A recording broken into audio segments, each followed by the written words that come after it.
बाजार में सेल का इंतजार लगभग हर मध्यम वर्गीय परिवार करता है, क्योंकि सेल के दौरान बिग बाजार में हर तरह के प्रोडक्ट पर भारी छूट दी जाती है।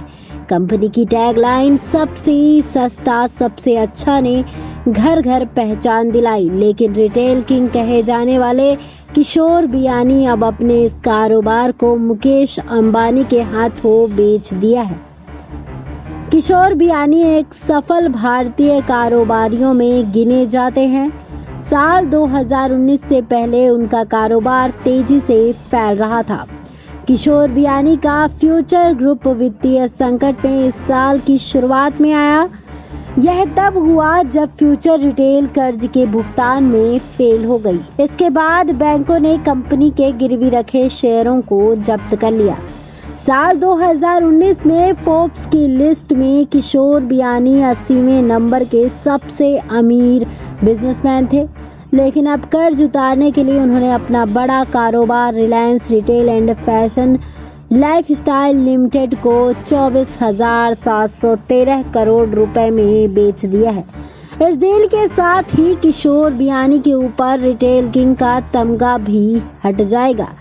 दरअसल साड़ियों के कारोबार से बिग बाजार के सफर तक पहुंचने वाले मारवाड़ी परिवार में जन्मे किशोर बियानी ने साल 1987 में पैंटालून की शुरुआत की थी। पैसे की कमी की वजह से उन्होंने इस कारोबार को साल 2012 में आदित्य बिड़ला ग्रुप को बेच दिया। पैंटालून और बिग बाजार की शुरुआत बियानी ने कोलकाता से की थी। किशोर बियानी ने अपने बिजनेस की शुरुआत साल 1987 में की थी। उनकी पहली कंपनी मेंस वियर थी। बाद में इसका नाम उन्होंने पैंटालून कर दिया। फिर साल 1991 में इसका नाम पैंटालून फैशन लिमिटेड कर दिया गया। साल 2001 में किशोर बियानी ने पूरे देश में बिग बाजार के स्टोर खोले। किशोर बियानी मुंबई के HR कॉलेज के छात्र रहे हैं। उनकी यात्रा मुंबई में साल 1980 में स्टोन वॉश डेनिम फैब्रिक की बिक्री से शुरू हुई थी। किशोर बियानी का सपना हर किसी तक अपने खुद के लेवल के प्रोडक्ट को पहुंचाना था और कुछ हद तक वो इसमें सफल भी रहे।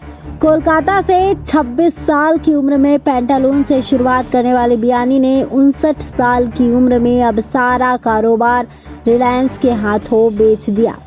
किशोर बियानी के लिए साल 2019 सबसे संकट वाला रहा। साल 2019 की समाप्त तिमाही में फ्यूचर रिटेल के मुनाफे में 15% की गिरावट आई थी। वहीं रेवेन्यू में 3% की कमी देखी गई थी। अब कोरोना की वजह से संकट और गहरा गया। लगातार कर्ज का बोझ बढ़ने से रेटिंग एजेंसियों ने भी रेटिंग घटा दी, जिससे फ्यूचर रिटेल के शेयरों में करीब 75% तक गिरावट देखने को मिली। डील के बाद रिलायंस रिटेल की डायरेक्टर ईशा अंबानी ने कहा कि हम छोटे व्यापारियों के साथ सक्रिय सहयोग के हमारे अनूठे मॉडल के साथ रिटेल इंडस्ट्री के विकास की गति को जारी रखने की उम्मीद करते हैं। हम देश भर में अपने उपभोक्ताओं को अहमियत प्रदान करने के लिए हम प्रतिबद्ध हैं।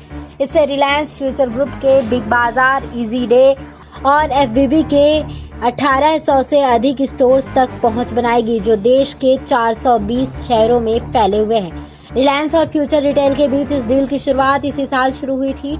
रिलायंस से पहले अमेरिकी कंपनी अमेजन ने भी फ्यूचर ग्रुप में दिलचस्पी दिखाई थी, लेकिन RIL के साथ एक डील ने बियानी के कर्ज के मुद्दों का पूरी तरह से समाधान कर दिया है।